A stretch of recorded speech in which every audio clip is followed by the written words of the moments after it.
lattes, Netflix, halogen bulbs. According to, I'm going to say a gazillion blog posts and personal finance influencers, a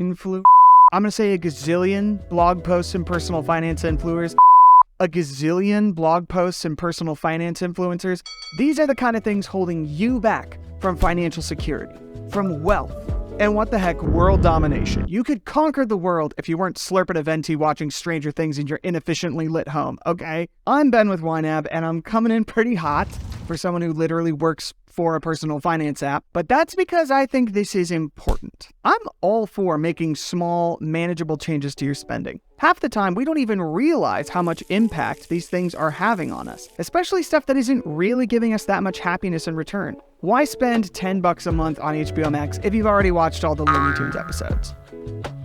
That's what you all watch on HBO Max, right? We can burn a lot of stress on these little things, give them so much focus for relatively small results. Little peek behind the curtain here.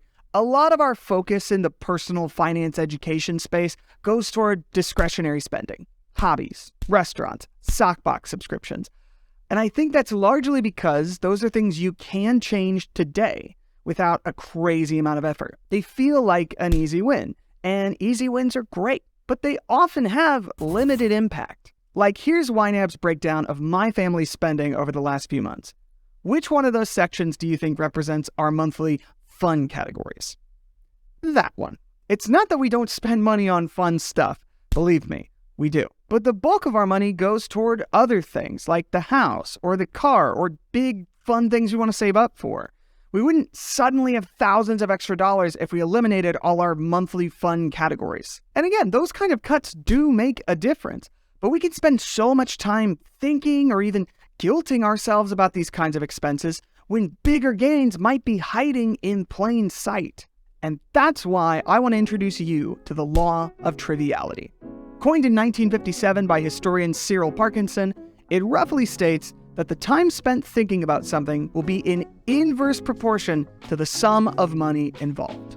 In other words, the less important it is, the more time we tend to ponder, discuss, even argue about it. Now, I know this sounds like something you'd see someone post on their Facebook feed next to a picture of a minion in a business suit. But actually, there's something to it. Parkinson gave the example of a budget committee that needs to approve 3 items: a $10 million nuclear reactor, a $400 bike shed, and $20 worth of snack inventory for the committee's break room. Now think, which problem do you feel best equipped to tackle? Probably the snacks, right? You're pretty familiar with snack pricing. You probably have some opinions about the best kinds or the best value, and $20 is an easy number to play with. What's next? Probably the bike shed.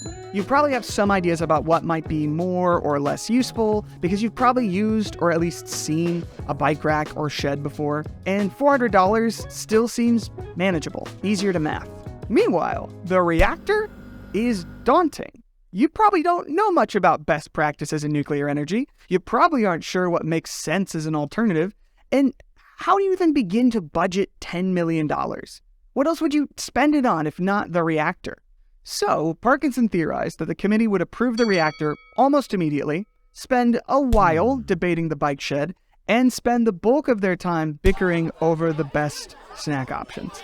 $20 gets picked over with a fine-tooth comb, while $10 million slips right through the cracks. The less important the issue, the more attention it gets because, well, it's easier. So, how does this apply to your budget? Well, let's take one of the most hallowed pieces of financial advice, the foundation upon which empires of wealth are built. Stop buying lattes. Let's just say a latte costs $5, and you buy one every single day of the year.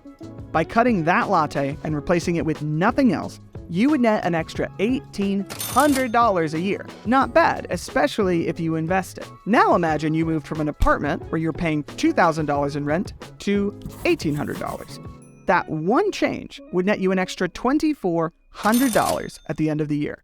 You could go back to buying that latte every day and still net $600 in savings. One choice requires pretty regular discipline and denial.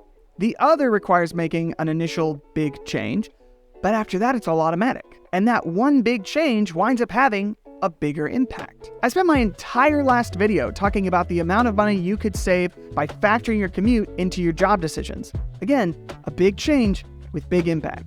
Think about choosing a college. Say one college costs $35,000 a year and the other college costs $33,000 a year.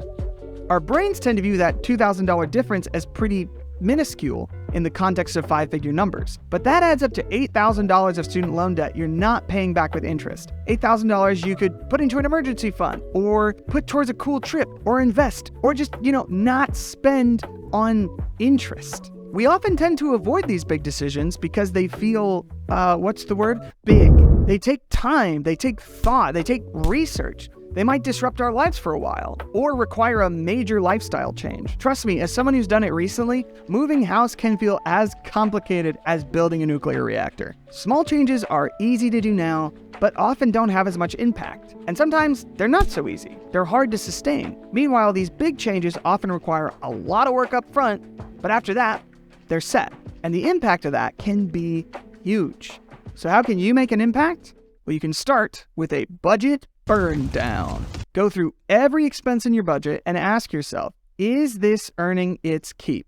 Are we getting our money's worth out of this? What would it look like to change it? Oh, and if you have a partner, make sure they're part of this conversation before you just start, burning stuff. Some might be as simple as, let's cancel that sock subscription box. But others might be more involved. How much benefit do we really get from having 2 cars?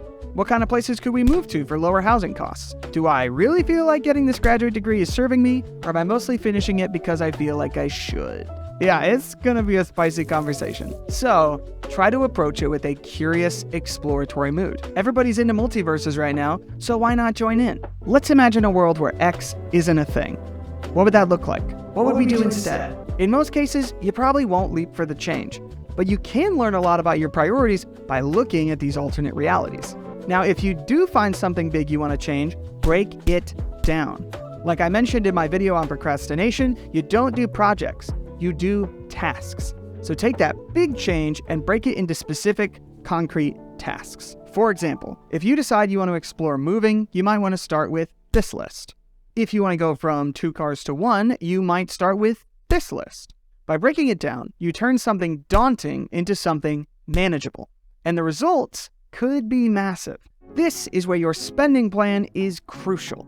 It's a practical tool that can help you visualize the impact of these changes and make a plan for implementing them. And YNAB is perfect for doing this. It's literally built for changing your plan when you change your mind, and it's pretty darn easy to get a fresh start when you want to make a big change. So if you want to gaze into your financial multiverse, why not try out the 34-day free trial of the YNAB app? And while you're at it, check out our simple method for managing your money like a multiverse wizard.